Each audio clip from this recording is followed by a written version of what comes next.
क्या सिर्फ मीठा खाने से डायबिटीज होती है या फिर सच्चाई कुछ और है? जब भी डायबिटीज की बात होती है तो एक ही विलन नजर आता है, व्हाइट शुगर। लोग कहते हैं ज्यादा मीठा खाओगे तो डायबिटीज हो जाएगी, लेकिन क्या सच में ऐसा होता है? अगर डायबिटीज सिर्फ मीठा खाने से होती तो पूरे भारत को अब तक डायबिटीज हो जाती, लेकिन ऐसा नहीं है।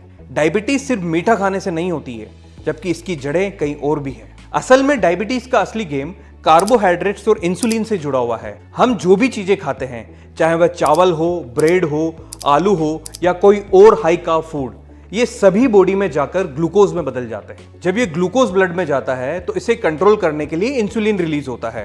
बट जब हम बार बार हाई कार्ब फूड खाते हैं तो ये इंसुलिन शरीर में ओवरलोड होने लगता है और धीरे धीरे हमारी बॉडी इंसुलिन के प्रति रेस्पॉन्ड करना कम कर देती है। यहीं से शुरू होता है डायबिटीज का असली खेल। बॉडी को ग्लूकोज को कम करने के लिए और ज्यादा इंसुलिन चाहिए होता है, लेकिन इंसुलिन अपना असर खोने लगता है। तो सिर्फ मीठा खाने से ही डायबिटीज नहीं होती है, मीठा भी कार्बोहाइड्रेट्स का एक रूप होता है। तो डायबिटीज की असली वजह ओवरऑल कार्ब्स इंटेक और इंसुलिन रेजिस्टेंस है। अगर आप सोच रहे हैं कि मैं मीठा नहीं खाता हूं तो मुझे डायबिटीज नहीं होगी, तो यह पूरी तरह से सही नहीं है। अगर आपकी डाइट हाई कार्ब्स वाली है तो आपको बिना मीठा खाए भी डायबिटीज का रिस्क हो सकता है। अब यहां एक समझने वाली बात और है कि डायबिटीज सिर्फ खाने से ही नहीं होती है, बल्कि आपकी लाइफस्टाइल और जेनेटिक्स भी इसमें बहुत बड़ा रोल प्ले करते हैं। लेस फिजिकल एक्टिविटी, ज्यादा प्रोसेस्ड फूड, स्ट्रेस और नींद की कमी, ये सब डायबिटीज को ट्रिगर कर सकते हैं, भले ही आप मीठा कम खाते हो। तो डायबिटीज से बचाव केवल चीनी कम करने से नहीं होगा,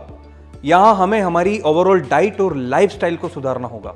कम प्रोसेस्ड फूड, फाइबर से भरपूर खाना, रेगुलर एक्सरसाइज और अच्छी नींद, ये सब मिलकर डायबिटीज को रोकने में मदद करते हैं। तो अगली बार जब भी कोई बोले मीठा मत खाओ डायबिटीज हो जाएगी, तो उसे बताना कि डायबिटीज एक लाइफस्टाइल डिजीज है, सिर्फ मीठा खाने से नहीं होती है।